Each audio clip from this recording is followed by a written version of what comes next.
sur notre vidéo de formation. Aujourd'hui, nous allons voir comment utiliser Photoshop. Donc, un logiciel de présentation assisté par ordinateur. Donc, pour commencer, vous allez installer le logiciel Photoshop sur votre ordinateur. Vous pouvez télécharger sur le site qui vous semble le plus adéquat. Une fois après l'installation, vous allez ouvrir votre Photoshop dont le mien est déjà ouvert. Vous allez arriver sur cette interface. Donc là, c'est l'interface de présentation de Photoshop. Là, moi j'ai la version de Photoshop 2020. Vous pouvez installer 2021 ou une version ancienne ou bien CC. Donc là, moi j'ai Photoshop ancienne ou bien CC. Donc là, moi j'ai Photoshop PS 2020. Là, les projets récents sont des projets que j'ai créés il n'y a pas longtemps sur mon ordinateur. Donc là, chez vous, si vous venez d'installer Photoshop, ces projets ne s'y trouveront pas. Donc, pour commencer, sur notre interface Photoshop, vous pouvez le remarquer, nous avons la partie fichier en haut. Si vous cliquez dessus, vous pouvez voir la liste. Nous avons nouveau, la touche rapide, CTRL-N pour créer un nouveau document. Nous avons ouvrir un document, parcourir des brèches, ouvrir un sous-document, ouvrir en tant qu'objet dynamique. Nous allons voir la notion d'objet dynamique. Ouvrir un projet récent, étant donné que j'ai deux projets récents. Ouvrir un projet récent, étant donné que j'ai deux projets récents.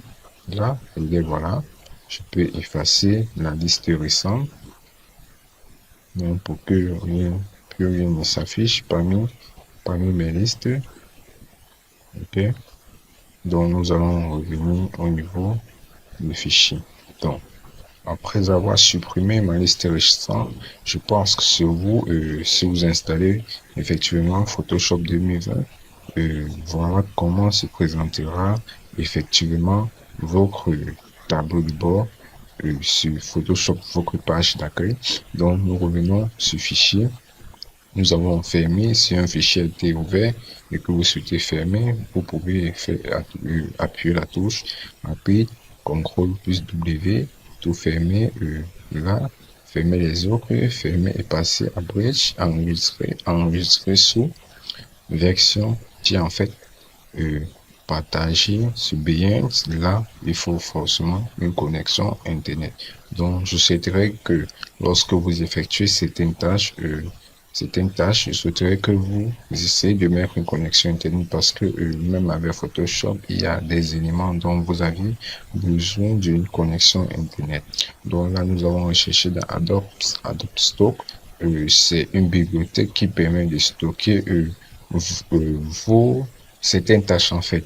Certaines tâches, si vous avez des images que vous avez stockées dans Adobe Stock, vous allez les retrouver. Là, c'est importer, incorporer des images, importer et lier.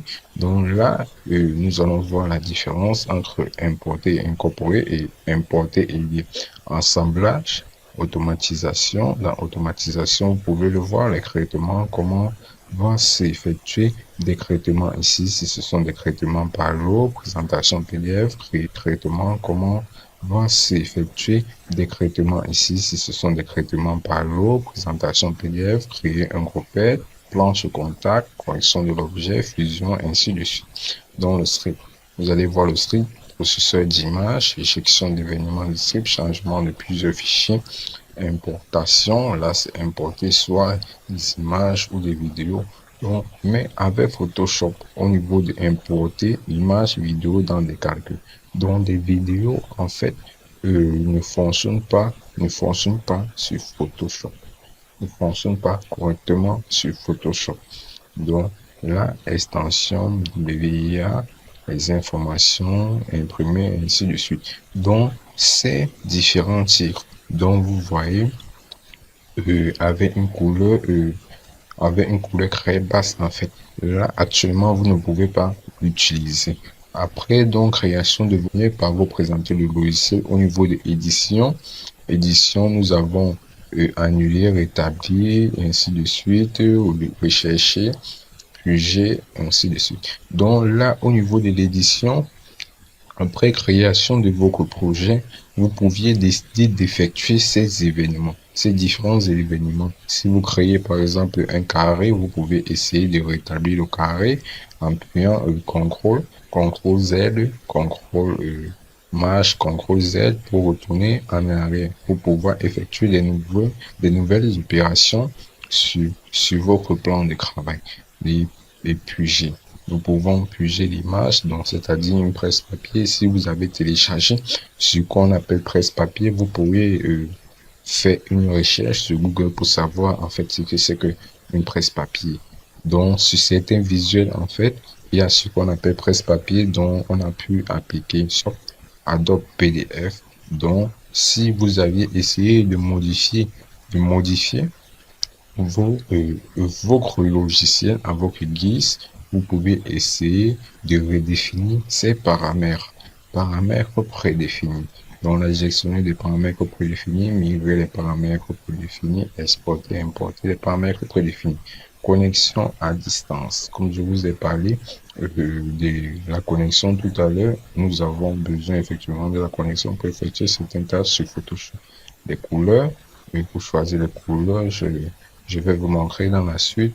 Il y a des blocs de couleurs, vous pouvez personnaliser vos couleurs ou choisir une couleur déjà existante. Donc, au niveau des images, ici, nous pouvons chercher notre mode. Dans la notion de mode, au fur et à mesure, nous allons voir ces notions, les règles, effectivement, les tonalités, les contrastes.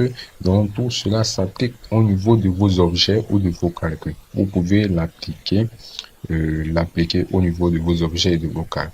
Donc, les calques. Les calques, vous pouvez décider d'ajouter certains calques, de supprimer, de dissocier, de fusionner, de repartir, de verrouiller les calques, ainsi de suite. Ainsi de suite. Et également un style de calque, vous pouvez faire des contours, des certains. Donc là, bon, ça, c'est une liste, en fait, pour certains qui ne connaissent pas des touches rapides, en fait. Donc, si vous aviez vos touches rapides dans la tête, vous pouvez également l'appliquer. Et je vais vous montrer également lors de la création du premier projet comment ne pas être obligé d'aller là, mais aller plutôt sur un autre menu pour pouvoir effectuer ces différentes tâches. Comment ne pas être obligé d'aller là, mais aller plutôt sur un autre menu pour pouvoir effectuer ces différentes tâches. Nous avons là le texte. Donc là, cela représente des textes ou des opérations que vous pouviez effectuer au niveau de vos tests. La sélection, vous pouviez décider de sélectionner un objet, rapidement, l'isoler, intervertir, dissocier et bien d'autres. Là, ce filtre. Les filtres, nous avons plusieurs filtres. Nous pouvons effectuer des opérations telles que les bruits, et vous allez comprendre ce que c'est que les bruits, les déformations esthétiques, les flous, les galeries d'effets, les pixelisations, la notion de pixelisation. Nous allons beaucoup insister là-dessus ici sur Photoshop. Nous allons effectuer des rendus, des renforcements, des vidéos et diverses. Au niveau du 3D, Photoshop est un logiciel essentiellement basé sur la 2D, mais il proposait également des options 3D. Donc nous allons faire un petit truc 3D pour que vous puissiez au moins voir à quel niveau Photoshop peut utiliser la 3D. Au niveau de l'affichage, ici ça montre comment lorsque vous aviez une page, vous pouviez soit l'afficher, vous pouviez zoomer, dézoomer, vous pouvez ajuster à l'écran, adapter le plan de travail, afficher les modes d'affichage également. Nous pouvons voir les mode d'affichage standard et plein écran, et plein menu, ainsi de suite. Donc, au niveau des fenêtres, si fenêtre représente le nombre de fois dont vous pouvez ici, et je peux encore aller sur une autre fenêtre pour pouvoir effectuer mon travail. Là, nous avons espace de travail et espace de travail 3D, graphisme web.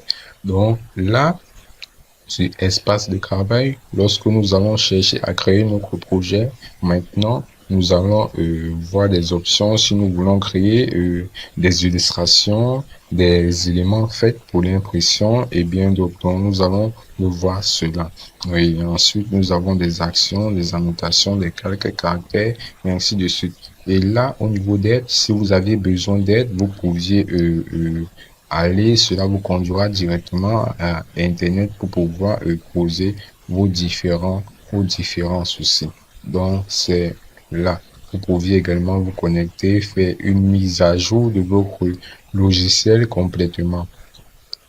Et là, au niveau de faire glisser une image, vous sélectionnez des fichiers. Si vous aviez une image dans votre machine, donc là, je vais essayer de prendre une image directement sur ma machine.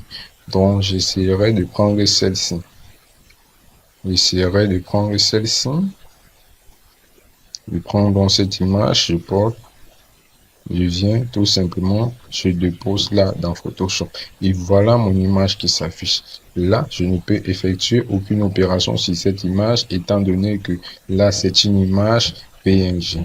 Donc là, je vais sortir. Vous allez voir, étant donné que j'ai pris cette image, je l'ai introduit dans mon projet. Cela l'est mis comme étant des projets récents. Donc, je peux également enlever. Je peux également chercher à retirer ce projet restant et voilà ça. Donc ici, au projet là, ou bien je peux venir sur fichier et je clique sur nouveau projet. Là, ouvrir. Je peux également ouvrir un projet. En ouvrant un projet, je peux cliquer sur ouvrir et cela me conduira dans un de mes dossiers de ma machine pour que je puisse sélectionner le projet. Donc, je peux prendre ce projet par exemple et je clique sur ouvrir. Cela ouvrira dans mon projet. Donc, patientons quelques instants en attendant. Et voilà notre projet, ainsi que tous ces cas. Donc là, je vais laisser d'abord et au fur et à mesure, je vous parlerai des notions de calcul. Donc, je sors là et je viens pour supprimer mes projets récents. Mais moi, je souhaiterais que vous ayez l'habitude de laisser vos projets récents.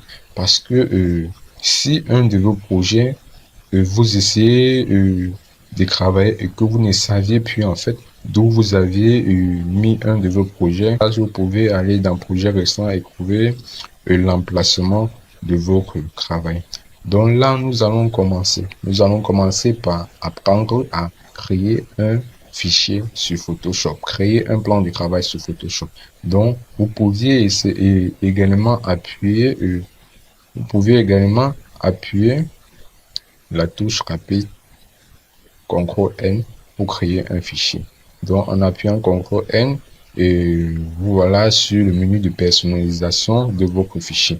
Donc, pour ceux qui le veulent, appuyez CTRL N, mais pour moi, je vais aller soit là, soit ici, dans Nouveau. Je clique donc sur Nouveau et c'est là, on retourne sur le même menu. Au niveau de créer un fichier, nous pouvons le voir, il y a des récents, donc des fichiers avec des dimensions qu'on a le plus travaillé. Nous avons des enregistrés, des éléments enregistrés. Donc, je peux décider de créer mes propres dimensions et puis je l'enregistre en les personnalisant parce que j'ai l'habitude de travailler avec ces dimensions. Nous avons également là des photos. En fait, des photos, nous connaissons le dimensionnement des photos. Nous pouvons dire OK que de mettre cette dimension de photo, mettre à partir d'une photo et trouver la dimension qui me correspond. En cliquant sur ça, vous allez constater que le dimensionnement va donc varier. Donc, le dimensionnement varie au fur et à mesure. Au niveau des impressions, ici représente des pages destinées pour l'impression. Donc, nous pouvons bien le voir. les impressions sur format A4, B5, A3, les grands formats et ainsi de suite. Là, ce sont des plans de travail destinés pour l'impression. Des illustrations. Bien le voir, les impressions sur format A4, B5, A3, les grands formats et ainsi de suite. Là, ce sont des plans de travail destinés pour l'impression. Des illustrations. Les illustrations, en fait, représentent des plans de travail destinés à reproduire un visuel. À reproduire un visuel dont vous pouviez le voir, les cartes postales, les affiches publicitaires, peut-être bien des flyers et bien d'autres. Donc là, à côté de ça, nous avons le web. Le web ici représente des designs pour nos différentes pages. Donc, que ça soit sur PC ou sur Mac ou sur MacBook, vous pouviez le voir. Si vous voulez personnaliser, vous faites dans le web design et vous voulez personnaliser votre page, pour votre site ou application web, vous pouviez également venir et le personnaliser. Au niveau de mobile, ici, pareil comme pour le web ici, sauf que la seule différence, c'est pour téléphone portable. Donc, vous pouvez voir les dimensions. Nous avons les iPhone 7, 6, iPhone 7, 8 et 6, les iPhones, ainsi de suite, les iPads, tout ça. Vous avez ces dimensions, des films et des vidéos. Donc, le dimensionnement ici, c'est en fonction des films et des vidéos. Vous pouvez choisir le dimensionnement que vous souhaitez et travailler avec. Donc, nous allons retourner au niveau des impressions. Nous allons choisir un plan A4. Donc, A4, vous pouvez voir ces dimensions. Les dimensions d'un format A4, c'est 210 mm de largeur et 297 de hauteur. Vous pouvez voir de façon paysage ou quoi. Donc, horizontale ou verticale. Là, la résolution. Ici, la résolution représente l'éclaircissement. Donc, comment serait donc votre visuel? Au fur et à mesure que vous augmentez la résolution d'une image, cela serait de plus en plus près. Donc, en fait, les infographes, en fait, ont eu l'habitude de travailler avec une résolution de 300 pixels. Donc, 300 pixels est la résolution adaptée pour vos visuels. Et vous pouviez également mettre plus de 300 pixels et bien d'autres. Mais à partir de moins de 200 pixels, vous pouviez le constater lorsque vous allez travailler sur un visuel et plus l'enregistrer. Si le format d'image est tellement grand, vous allez constater que votre image serait de plus en plus floue. Raison pour laquelle nous souhaiterons que vous mettiez au moins votre résolution à 300 pixels pour avoir un bon rendu. Et l'unité également, vous pouvez modifier l'unité en pixels centimètres ou pixels pouces. Donc nous allons laisser pixels pouces. Et au mode de calorimètre. Mode de calorimètre ici représente les couleurs adaptées par votre vision. Donc là, vous avez des couleurs bitmap. En bitmap, ce sont juste des petits carrés un peu pixelisés. Nous avons des niveaux d'écrit, nous avons des couleurs REVG, nous avons des couleurs CNGN, nous avons des couleurs là. Donc le RGB ici représente le rouge, vert, bleu. Donc ce sont des couleurs que nous utilisons le plus souvent pour nos visuels et également parfois des couleurs CMJN. Donc cela en fait c'est au niveau de l'impression difficulté avec la couleur qu'on a choisie. Donc en prenant bitmap, vous aurez vraiment du mal à y travailler comme il se doit avec. Donc nous allons rester sur couleur REVB. Et là, sur contenu de l'arrière-plan, vous pouviez décider que, ok, je veux un arrière-plan avec un contenu blanc. Donc, par défaut, nous avons le blanc. Je veux un arrière-plan avec un contenu noir, une couleur d'arrière-plan transparent, c'est-à-dire sans arrière-plan. Nous avons également des couleurs personnalisées. Donc, nous allons laisser notre couleur blanc. Nous pouvons également venir sur paramètres avancés. Bon, là, ça nous servirait pas trop. Nous avons des profils calorimètres. Vous pouvez dérouler et voir ces profils. espace de travail. Là, ne pas appliquer la gestion, mais là, ça ne nous sert pas des formats de pixels. Les formats de pixels représentent ici, sur votre plan de comment cela serait présenté sur pixel carré, c'est-à-dire des petits carrés au niveau de votre plan de travail, les D20, les D1 slash DV, ainsi de suite, à force. Donc là, nous n'avons pas besoin des options avancées. Une fois cela fait, votre plan de travail fait, vous pouvez aussi la nommer. Donc nous allons nommer projet 1. Nous allons nommer cela projet 1. Une fois toutes les informations remplies, vous allez venir là et cliquer sur créer. OK, voilà votre plan de travail déjà créé avec ses dimensions. Donc, pour commencer là, je vais vous présenter chaque objet défini par Photoshop ou calque. Là, d'abord, pour différents éléments, là, nous avons la palette des calques. Nous avons la palette d'outils, désolé, nous avons la palette d'outils. Vous pouviez le constater à chaque fois dont vous allez mettre le curseur sur votre palette d'outils, vous allez voir le rôle en fait. Donc, pour commencer, je viens là, sur mon premier élément, nous avons l'outil déplacement, déplacer une sélection ou un calcul. Cela veut dire tout simplement quoi? Cela veut dire si je prends cet outil, l'outil rectangle, je viens là avec mon outil rectangle, je dépose mon rectangle là. Donc, je dépose mon rectangle là, je prends mon outil sélection, je peux déplacer mon rectangle, je dépose mon rectangle là. Donc, je dépose mon rectangle là, je prends mon outil sélection, je peux déplacer mon rectangle comme je veux. Oui, je peux déplacer mon rectangle comme je veux. Donc, c'est à ça, donc c'est l'outil de sélection. Second outil,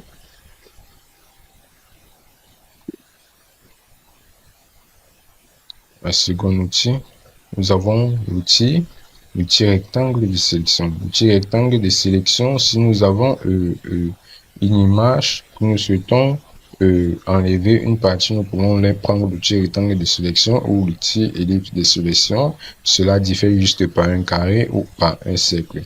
Donc, si nous avons des objets, nous pouvons les sélectionner. Par exemple, si je sélectionne cette partie, ou bien de déplacer cette partie en cliquant dessus et en appuyant CTRL tout simplement. Donc, je peux le faire, ou bien je peux encore le refaire maintes fois. Donc, c'est à ça. Donc, c'est mon outil de sélection. Oui, c'est à ça. Donc, c'est mon outil de sélection. Je peux personnaliser les formes en appuyant et également sur ma touche Alt, déplacer mon élément en appuyant tout simplement avec ma souris dessus. Et pour désélectionner cet outil, je n'ai qu'à appuyer la touche rapide CTRL D pour la désélectionner. OK. Là, je reviens sur mon outil lasso polygonal. Mon outil lasso polygonal ici me permet de créer certaines formes. Donc là, je peux faire cette forme-ci.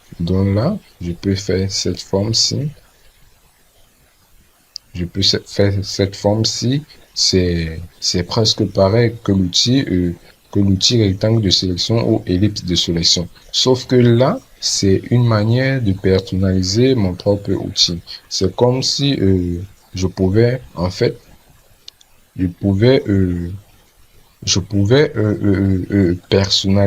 personnaliser mon propre outil, ou bien que d'utiliser les outils définis par l'outil rectangle de sélection ou ellipse de sélection.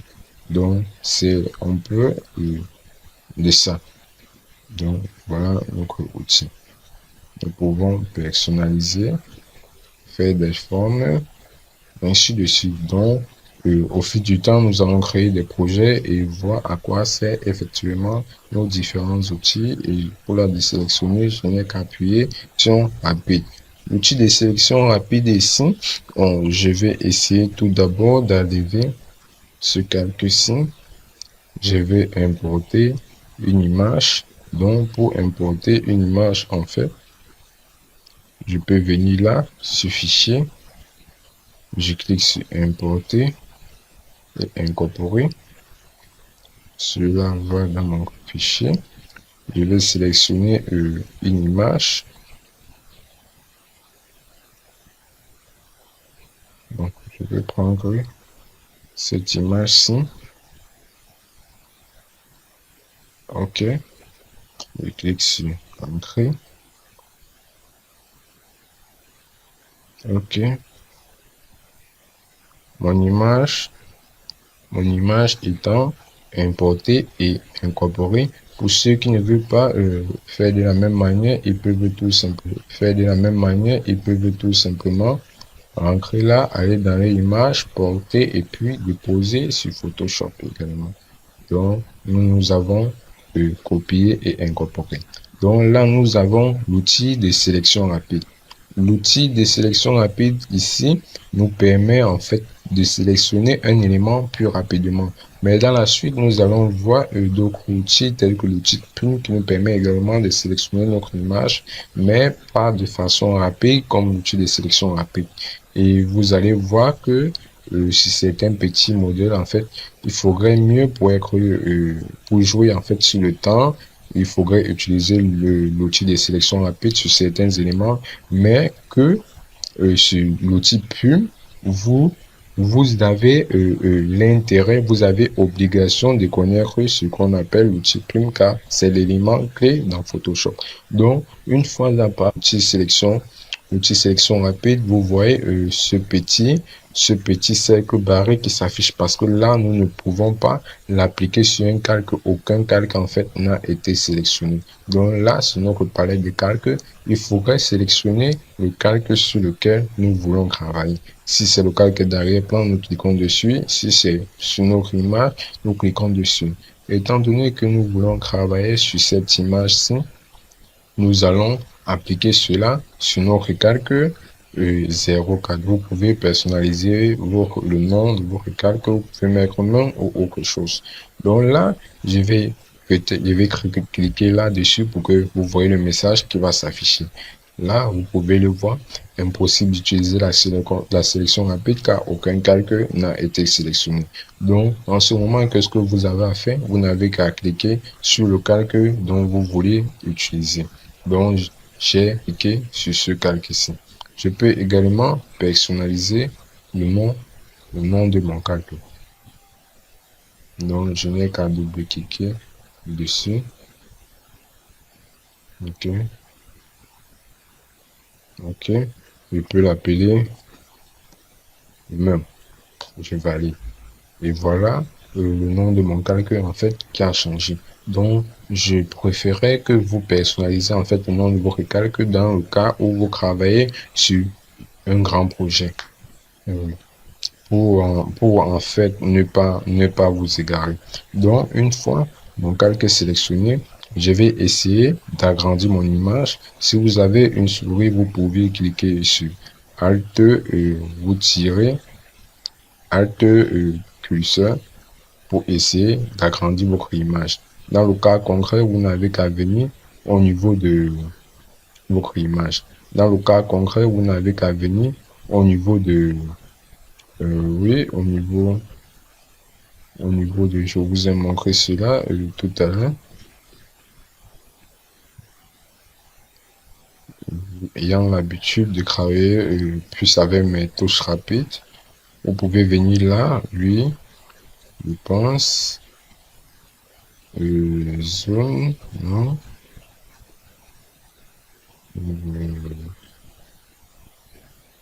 image, édition. Vous pouvez venir donc là sur votre menu, je pense que vous allez voir comme agrandir ou réduire. Je vous ai présenté cela tout à l'heure. Oui. Je vous ai présenté cela tout à l'heure. Oui, là, vous pouvez venir là, zoom en arrière, vous allez zoom en arrière, vous allez voir contrôle plus, zoom avant, contrôle plus. Donc, vous pouvez appuyer également sur votre clavier. Donc, moi, j'utilise en fait ma souris et mon contrôle. Donc, nous allons utiliser l'outil sélection rapide. Donc là, vous pouvez également voir des options. Vous pouvez essayer en cliquant juste là. Vous cliquez dessus. Vous allez voir l'outil de sélection rapide. Donc là, l'épaisseur représente, comme vous voyez là, mon outil. En fait, vous voyez tout juste une petite croix. Vous pouvez essayer d'agrandir cet outil. D'agrandir cet outil en ajoutant votre épaisseur. En ajoutant votre épaisseur, vous pouvez augmenter la dureté. Donc la dureté ici représente, je peux dire, si cela va prendre tellement ce que vous souhaitez, ou bien vous pouvez essayer de réduire la dureté. Donc moi, j'ai pas l'habitude de mettre la dureté à 100%. Donc le pas représente en fait lorsque vous allez essayer de prendre l'élément. Est-ce que cela sera tellement rapide? Est-ce que cela va prendre, va déborder en fait l'élément dont vous souhaitez? Donc là, vous pouvez essayer également de réduire l'orientation de votre outil. Donc, nous allons augmenter un peu l'épaisseur à 42. Donc, je rentre là. Je viens donc là, étant donné que je vais récupérer cette main avec mon outil, je n'ai qu'à cliquer dessus. Je maintiens ma souris. Je clique, je continue à cliquer dessus. Et maintenant ma souris. Donc là, de zoomer encore pour mieux voir. Étant donné que là, cela a débordé, pour enlever cette partie-ci, je n'ai qu'à cliquer sur Alt et je clique encore sur ma souris là pour enlever cette partie qui a débordé. Donc, si en enlevant cette partie, vous constatez que cela prend également des mains, vous n'avez qu'à revenir là, ici, vous cliquez, vous essayez de diminuer l'épaisseur et vous retournez sur votre partie. Vous essayez maintenant de réduire et d'arranger les zones qui débordent un peu. Donc, c'est donc ça la puissance de votre outil. Ok, nous allons continuer. Là, je vais augmenter mon épaisseur. Je descends là, j'essaie de dézoomer. Ok, je continue. De ma souris. Ok, voilà. Oui.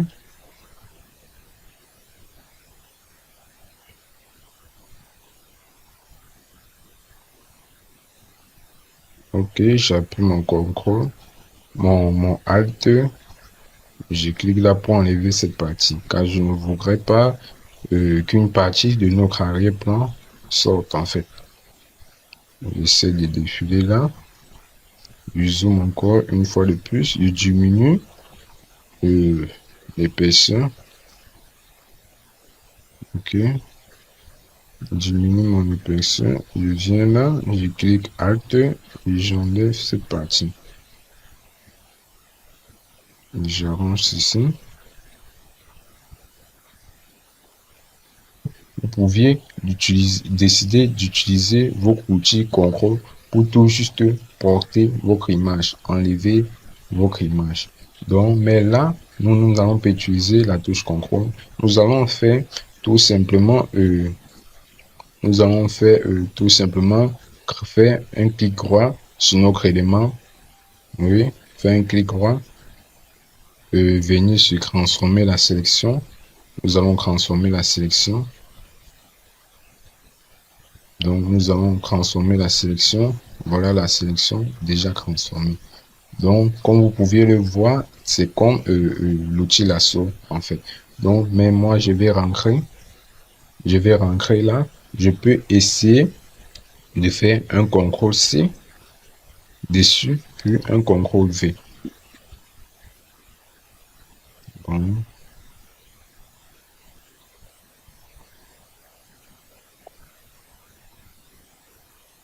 Bon, je vais essayer. Je vais essayer de faire un CTRL C, un CTRL V dessus. Et voilà notre objet copié et collé. En faisant un CTRL V, un CTRL C, un CTRL V. Vous pouvez le voir, il y a une petite partie qui a débordé. Donc cette partie-là, il y a cette partie qui a débordé, nous ne l'avons pas remarqué. Donc nous devions juste enlever cette petite partie. Donc c'est à ça, donc c'est l'outil de sélection rapide. Vous pouviez essayer de déplacer vos éléments, de les déplacer, de les copier et de les modifier, de les supprimer en fait. Donc c'est donc ça la puissance de notre outil de sélection rapide. Nous allons continuer, nous avons ça la puissance de notre outil de sélection rapide. Nous allons continuer, nous allons évoluer en fait. Donc je peux le supprimer en sélectionnant juste mon outil et en cliquant sur supprimer de mon clavier. Donc là nous allons continuer par notre outil pipette. Notre outil pipette ici. Donc lorsque vous constatez là, vous voyez tout juste ce petit cruci. Ça veut dire pour le moment, ça veut dire sur mon Photoshop, il me faudrait mettre cet outil à jour pour pouvoir l'utiliser. Donc mon outil pipette ici là permet de récupérer en fait un élément sur mon tableau, sur mon projet, si je peux le dire. Si j'ai par exemple, je veux utiliser, je crée, donc je supprime d'abord ça, je vais venir ça, je vais venir sur mon outil rectangle. Je mets cela. La couleur que ça va récupérer, c'est celle-ci. Si je viens sur mon outil pipette, je vais récupérer donc une couleur.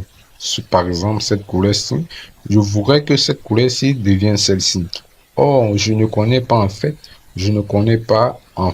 le code de couleur parce que nous avons l'habitude de travailler avec des codes de couleur. Au niveau de la charte graphique, il faudrait que le code de couleur de telle partie soit les mêmes. Donc, je préfère utiliser des codes couleurs. Si je ne connais pas le code de couleur de cette partie-ci de mon outil rectangle, je devrais prendre mon outil pipette pour pouvoir épingler une partie de cette couleur. Donc, en prenant cet outil-ci, je n'ai qu'à venir là, par exemple, sur mon blanc-ci, je recule. En prenant cet outil-ci, je n'ai qu'à venir là, par exemple, sur mon blanc-ci, je récupère, je clique là, tout simplement dessus. En cliquant dessus, vous allez constater que cette partie-ci a récupéré une couleur blanche. Après avoir récupéré cette couleur blanche, vous pouviez tout simplement double-cliquer dessus et venir prendre votre outil pinceau.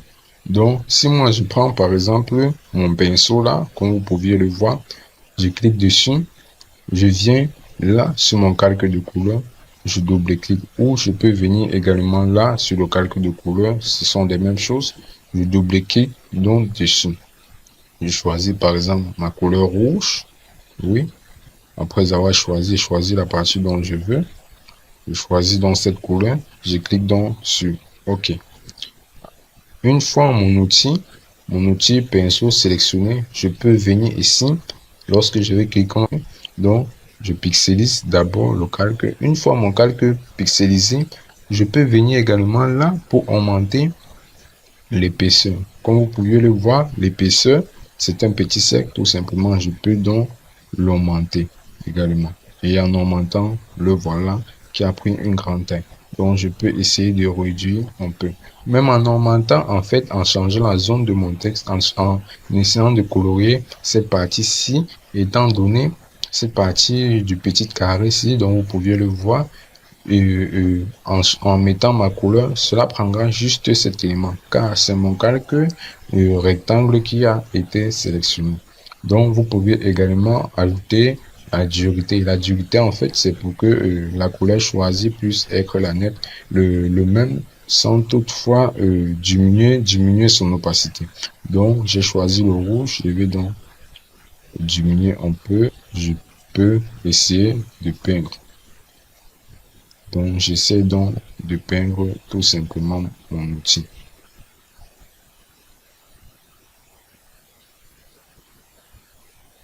Donc, j'essaie de peindre. Vous pouvez essayer de peindre complètement tout. Je monte la dureté. L'épaisseur. OK.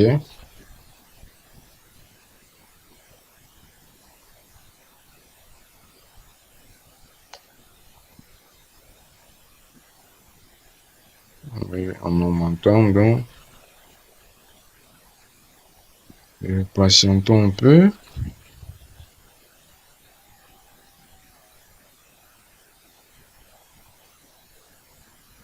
Et voilà. Nous pouvons diminuer notre opacité d'abord. OK. Donc là, une notion très importante dont j'ai omis de vous en parler. Donc là, vos recalques d'arrière-plan, vous voyez en fait du carré. Ça veut dire que votre recalque a été verrouillé. Donc par défaut, lors de la création, votre premier calque est un calque verrouillé. Cela veut dire que vous ne pouviez pas effectuer des opérations sur ce calque-ci. Donc je peux essayer de la déverrouiller en cliquant juste dessus. Et vous pouvez le constater, le carré a disparu. Donc mon calque a été déverrouillé. Oui, vous pouvez verrouiller votre calque ou soit déverrouiller le calque. Et pour supprimer en fait, un calque, vous pouvez essayer de venir là, juste si vous avez sélectionné votre calque, donc en sélectionnant moi par exemple mon carré, je peux venir là, je supprimer ici, je clique dessus, moi par exemple mon carré, et je peux venir là, je supprimer ici, je clique dessus, et on me demande voulez-vous supprimer le calque, si je clique sur oui, ok, mon calque a disparu. Ok, c'est donc ça, donc c'est mon outil pinceau à colorier une partie de mon texte, donc à mettre des couleurs que je veux avec cet outil. Oui, ok. Là, je vais essayer de rentrer en appuyant CTRL Z. Donc, nous allons continuer la suite par à quoi sert effectivement nos outils. Donc là, nous avons l'outil tampon de duplication. L'outil tampon de duplication, pour vous expliquer, je vais essayer de prendre une image. Je vais aller dans image. Ok. Je vais toujours prendre et incorporer une image. Ok. Voilà mon image. Je vais essayer de zoomer. L'outil tampon de duplication ici, en cliquant dessus, nous avons l'outil tampon de duplication, nous avons l'outil tampon de motif. Donc, nous allons voir à quoi servent ces deux outils. Donc, l'outil tampon de duplication, je clique donc dessus. Toujours au moment de lorsque vous cliquez, il faudrait pixeliser le calque. Impossible d'utiliser l'outil tampon de duplication car la zone de duplication n'a pas été définie. Donc, il faudrait définir la zone que nous voulons en fait dupliquer avec notre outil. Donc, si je veux par exemple prendre cette main pour pouvoir le refaire ici. Comment le faire? Je n'ai qu'à cliquer. Je n'ai qu'à cliquer là-dessus. Donc, il faudrait définir la zone que nous voulons en fait dupliquer avec notre outil. Donc, si je veux par exemple prendre cette main pour pouvoir le refaire ici. Comment le faire? Je n'ai qu'à cliquer. Je n'ai qu'à cliquer là-dessus. Je clique dessus. Je viens là.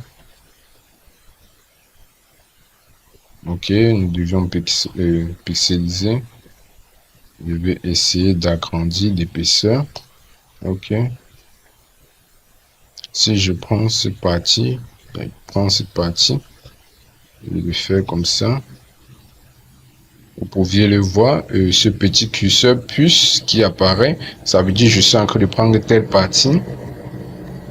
pouvez le voir, je peux reproduire ma main là pour reproduire cette main ainsi que ce téléphone. Je reproduis l'élément en fait.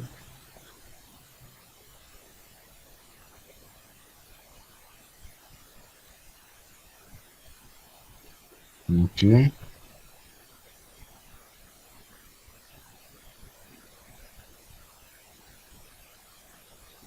Ok. Et c'est tout, vous pouviez le voir. Vous pouviez constater que mon image a été reproduite 2 fois grâce à l'outil, à l'outil, à l'outil de duplication, l'outil tampon de duplication. Ok. Donc là, vous pouviez également utiliser l'outil tampon de motif. Donc l'outil tampon de motif, vous pouviez cela définit en fait un motif déjà créé sur Photoshop. Donc nos motifs ici, nous avons le motif arbre. Quand vous suivez la arbre, quand vous suivez la forme en fait, c'est comme celui de l'arbre. Si je prends donc ceci, j'essaie de faire mon motif là, vous allez voir cela apparaîtra comme des feuilles. Donc le voilà. Si j'augmente l'épaisseur, ok, voilà ça. Cela est un motif. Comme je peux créer ceci, j'essaie de mettre quelqu'un là-dessus ou autre.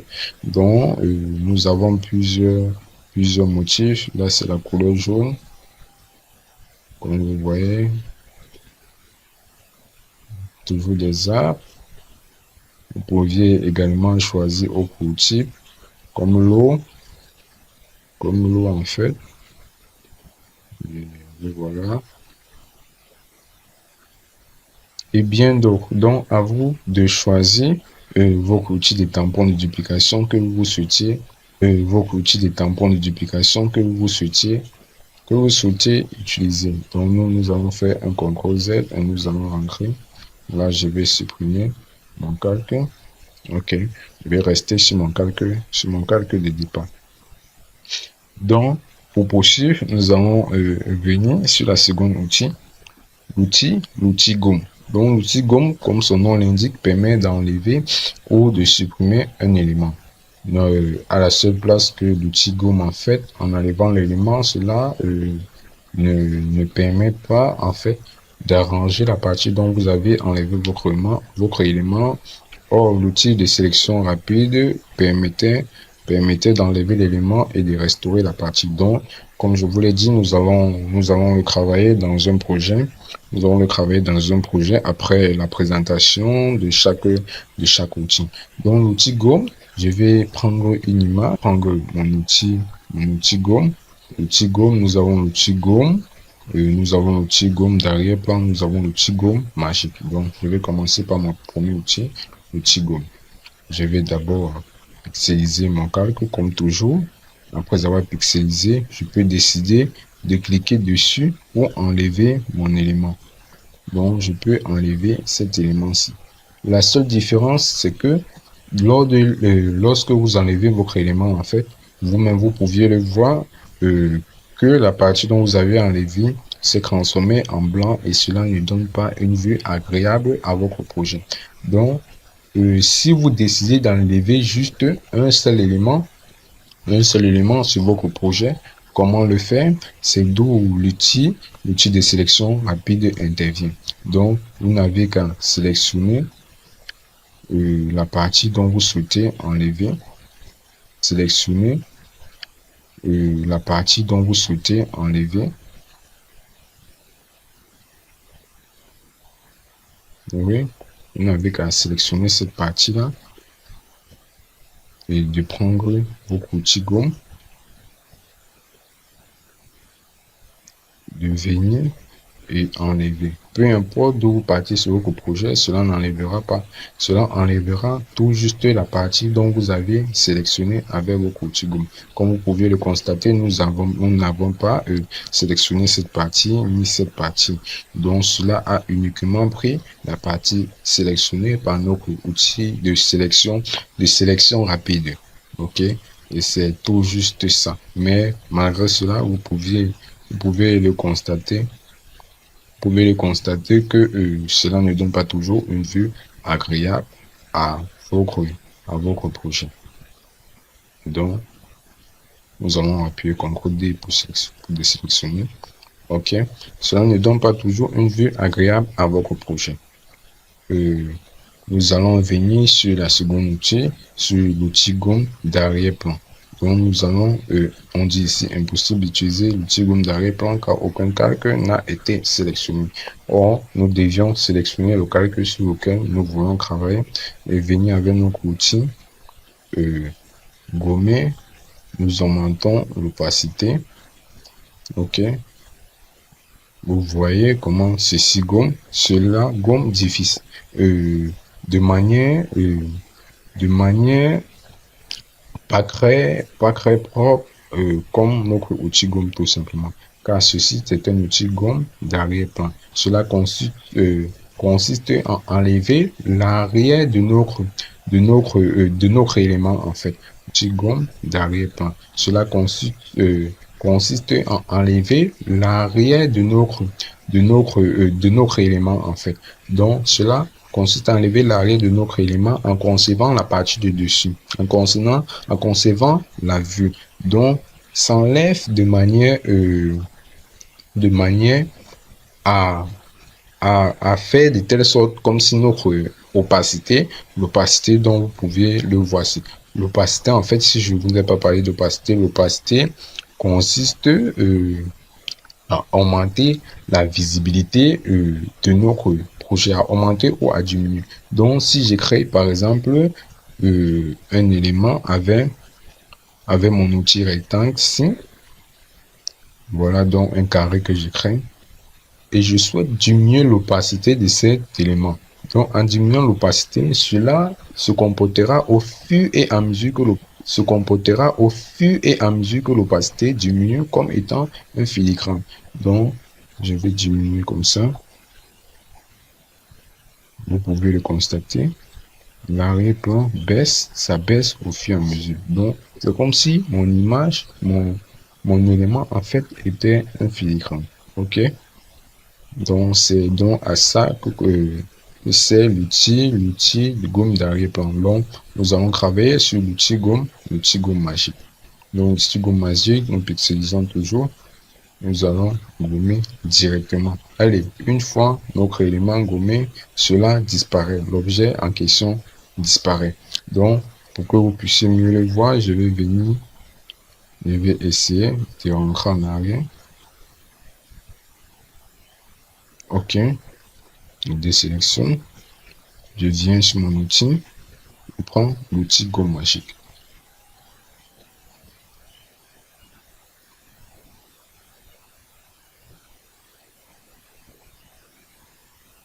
Je gomme.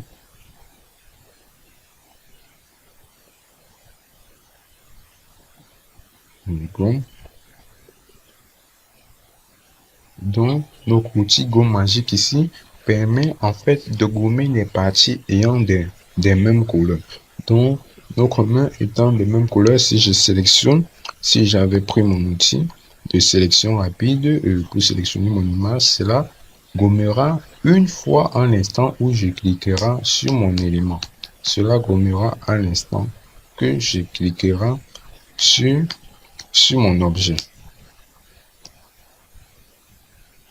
OK. Donc là, nous allons essayer de rentrer en arrière. Donc, vous pouviez voir à quoi sert notre outil gomme. Donc là, je vais supprimer mon cadre. Je peux également le porter et venir là jusqu'au niveau du bouton et le supprimer. Donc, nous allons venir sur notre outil pot de peinture. Notre outil pot de peinture, de la même manière que notre outil pinceau, permet de mettre la peinture sur un élément. À la seule différence que pot de peinture, une fois cela, cliquez dessus, vous le déposez là et la peinture prendra tout notre plan de travail autour la partie sélectionnée. Donc là, l'outil pot de pinceau ne pourrait pas fonctionner comme je vous l'ai dit à cause de ceci. Vous pouviez également vous allez le constater au fur et à mesure que vous allez travailler avec votre logiciel. Donc, je souhaiterais que vous fassiez la mise et je dépose. En déposant, en faisant juste un clic dessus, tout cet arrière-plan prendra cette couleur rouge. Donc, nous allons aller sur notre outil texte. Donc, l'outil texte ici permet, comme son nom l'indique, permet de saisir un texte. Donc là, vous cliquez dessus, vous portez votre petit texte, vous cliquez et là s'affiche. Je peux décider d'augmenter la taille pour pouvoir mieux le voir. Ok, et voilà notre texte déjà sélectionné par défaut. Vous pouviez essayer de personnaliser la police. Vous pouvez choisir la police qui vous semble le plus adéquate. Au lieu de personnaliser ici, vous pouviez également venir ici pour voir votre police. Donc, au fur et à mesure, vous pouviez le voir. Vous pouviez également télécharger des polices pour votre Photoshop. Donc là, la majorité des polices que j'ai, ce sont des polices téléchargées. Pour télécharger une police, vous n'avez qu'à aller ou dans un de vos navigateurs, puis cliquer dans télécharger police pour Photoshop. Une fois le téléchargement terminé, cela intégrera directement la liste des polices de votre Photoshop. Donc, moi, j'ai choisi cette police. Bonjour, Sinet. Donc, une fois ma police choisie, je peux décider de l'agrandir. Donc, pour agrandir, je viens juste là ou ici. J'agrandis ma police pour que vous puissiez mieux le voir. J'agrandis une fois de plus et je peux également saisir la taille que je voudrais pour ma police. Donc, en mettant 100, là voilà. Les espacements, si ma police contient, donc là je vais essayer de diminuer. Bon, je choisirai une police plutôt visible en fait. Je choisirai une police visible ou bien donc je laisserai dans ceci. Je peux également essayer de définir des espacements entre mes lettres. Donc pour ça, je viens juste là, j'essaie de diminuer et je peux également, si notre police, si nous avons par exemple autre élément là, bon, je peux cliquer là. Après avoir saisi ce clic là, si je veux retenir, je double-clique une fois de plus dessus.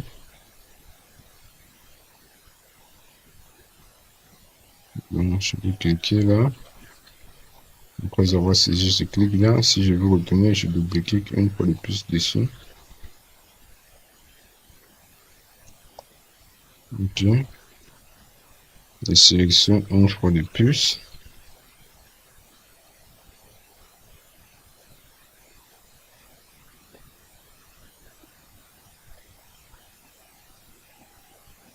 Ok. Je viens là, je peux définir l'espacement de manière verticale et également horizontale ici. L'espacement entre mes lettres. Ok, là c'est l'espacement entre les lettres. Je peux également personnaliser ma couleur. Je peux venir là, je prends par exemple le noir. Donc, comme vous voyez, cet outil-ci, ce petit cliquet, là, c'est un pinceau. Je peux prendre une partie. Je peux épingler une partie en cliquant, par exemple, sur mon arrière-plan-ci. Vous voyez, cela a pris du blanc et mon texte a également pris du blanc. Donc, je peux également décider de prendre ceci. Et voilà la couleur qui a changé. Mais moi, je vais décider de prendre du noir et cliquer sur OK. Oui. Une fois mon texte saisi, je peux décider ici de faire des réglages des paragraphes. Si c'est un paragraphe, j'essaie de le mettre en début de paragraphe, à faire des alignements comme sur Word et autres. Et également ici, je peux décider de mettre des textes en majuscules, en minuscules et bien d'autres. Donc, tout cela dépend de vous. Souligner des textes, barrer des textes, ainsi de suite. Je peux mettre tant d'options sur OK. Une fois, après avoir saisi mon texte, je peux cliquer là sur mon outil de déplacement. Je clique, je valide et voilà mon texte. Après avoir saisi, je peux décider d'agrandir tout simplement mon texte. Donc là, si je décoche cet élément-ci, donc chez vous, par défaut, cela ne serait pas coché. Par défaut, chez vous, cela ne serait pas coché. Donc, moi, en fait, j'ai décoché cet élément. J'ai décoché cet élément dont vous ne pouviez plus agrandir comme vous le souhaitez. Mais moi, en fait, je vais essayer de cocher cet élément pour que vous puissiez voir la différence qu'il y a entre lorsque vous cochez et lorsque vous ne le faites pas. Donc, je cocherai ces deux éléments, sélection automatique et transformer. Maintenant, je peux décider d'agrandir mon texte. Donc, le voilà. J'agrandis tout simplement. Je peux également essayer d'agrandir en déformant mon texte en appuyant tout simplement sur CTRL.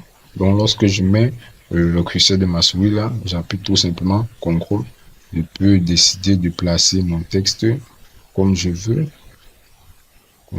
là. Ah oui, ok. Je peux également de mettre le curseur là et appuyer Shift. Vous voyez des modifications que je peux apporter à mon texte. Donc, vous pouvez effectuer autant d'opérations que vous souhaitez sur votre texte. Et pour la modifier, vous pouvez encore une fois de plus en cliquant sur votre texte et cela conduira automatiquement à l'outil texte. Vous pouviez saisir votre nouveau texte, comme par exemple bonjour, comme bonjour, vous sélectionnez Aria. OK. Et voilà ma police, ma nouvelle police dont j'ai pu changer. Vous pouvez le personnaliser comme vous le souhaitez, changer des couleurs, changer des bordures que nous allons voir dans la suite de notre travail. Pour suivre, donc là, nous avons notre outil plume. Nous allons laisser l'outil plume car nous allons travailler dessus. Cela prend énormément du temps. J'aurai le temps nécessaire pour vous expliquer à quoi c'est effectivement l'outil plume. Donc là, nous allons prendre notre outil sélection décrassé. L'outil sélection décrassé ici permet de récupérer un élément dont là, nous n'avons pas de tracé. Je peux prendre cette partie, sélectionner plutôt mon outil texte. Je prends mon outil décrasser si nous n'avons pas d'éléments nécessaires pour nous allons le voir dans la suite de notre travail en fait. Nous allons le voir dans la suite. OK. Donc là, l'outil rectangle, comme nous le voyons depuis, nous avons tellement travaillé avec cet outil au moment de l'explication. Donc l'outil rectangle, lorsque vous faites un clic droit dessus, vous pouvez voir l'outil rectangle arrondi avec des bordures. Donc voilà notre outil rectangle. Oui, vous pouvez voir l'outil rectangle arrondi avec des bordures arrondies là. Nous avons l'outil ellipse, des cercles. Nous avons l'outil polygone, des polygones. Nous avons l'outil polygone. Nous avons l'outil crack pour décrasser tout simplement. Pour décrasser et bien d'autres. Nous avons forme personnalisée. Cela s'affichera donc là. Voilà des formes par exemple. Vous pouvez choisir toujours si je prends cette forme-ci. Là voilà, ce sont des formes personnalisées. L'outil main ici permet de déplacer un élément en fait, ou bien votre plan de travail. Donc le voilà, je peux monter, descendre, effectuer des opérations dont je veux avec cet outil. L'outil loop ici permet, ou bien l'outil zoom permet de zoomer ou bien de dézoomer votre texte, de décaler vers la gauche ou vers la droite. Donc voilà à quoi renvoient tous les outils sur Photoshop. Il y a plein d'outils, il y a plein d'autres outils que vous pouviez voir dans Photoshop. Donc la liste est exorbitante au fil du temps, vous pouviez voir à quoi renvoie votre outil. Donc, c'est tout pour cette vidéo. Rendez-vous à la prochaine. Pour cette vidéo, rendez-vous à la prochaine vidéo. Nous allons voir uniquement comment travailler avec l'outil Pune. Merci une fois de plus pour votre attention et rendez-vous à la prochaine.